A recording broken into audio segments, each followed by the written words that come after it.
સામરવાડામાં આંગણવાડીની દિવાલના બાંધકામ મુદ્દે સરપંચ પર હુમલો। ધાનેરા તાલુકાના સામરવાડા ગ્રામ પંચાયતના સરપંચ ગગદાભાઈ વણકરે લઘુમતી સમાજની એક મહિલા સાથે 3 ઇસમો વિરુદ્ધ આજે પોલીસ ફરિયાદ કરી છે। સામરવાડા ગ્રામ પંચાયતના સરપંચ પોતાના ગામમાં આંગણવાડી કેન્દ્રની દિવાલનું બાંધકામ થઈ રહેલું હોવાથી કામ જોવા માટે ગયા હતા। ત્યાં જ સરપંચને જોઈ સ્થાનિક લઘુમતી સમાજના પરિવારજનોએ દિવાલના કામ બાબતે વિરોધ કરી સરપંચ સાથે ઝપાઝપી અને મારામારી કરી જાતિ વિરુદ્ધ અપમાનજનક શબ્દો બોલ્યા હતા અને 10,000નો મોબાઈલ ઝૂંટવી લીધો હતો। જો કે હોબાળો થતાં આસપાસના ગ્રામ્યજનોએ વચ્ચે પડીને સરપંચને એક બાજુ લઈ ગયા હતા અને મારામારી બાબતે ધાનેરા પોલીસને જાણ કરાઈ હતી।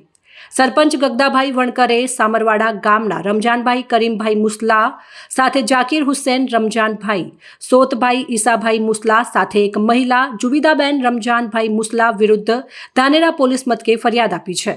આ બનાવને લઈને સરપંચે વધુ વિગત આપી છે। સામરવાડા સરપંચ શ્રી ગગદાભાઈ હરજીભાઈ વણકર, હું આજે સવારે 8 વાગે આંગણવાડી તૈયાર બનેલી છે અને સાઈડમાં દિવાલ બનાવવા માટે સવારે 8 વાગે મજૂરો લઈ અને સ્થળ ઉપર ગયેલો।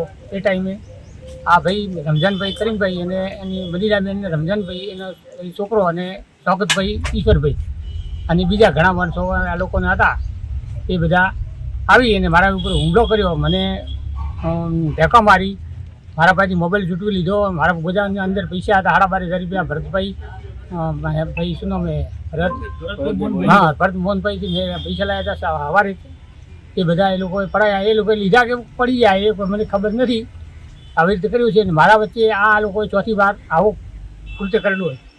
અગાઉ પણ મેં 50,000ની કોટાળી તાર ફેન્સિંગ કરેલી હતી, એ બધી આ લોકો કાઢી અને લઈ લીધી, કેમ કે જગ્યામાં દુકાનો બનાવવી એના માટે। બરાબર, તો આ વારે ઘડી આવું કરશે તો મારે એક જ એટલું કહેવું હોય કે આવું સત્વરે થવું થાય નહીં। આ બાબતે તમે આજે ધાનેરા પોલીસમાં ફરિયાદ આપવા માટે આવેલો છું। સાહેબને મળીને રજૂઆત કરી। સાહેબે શું કીધું? સાહેબ કે તમે તમારી ફરિયાદ અમે લઈ લઈએ છીએ।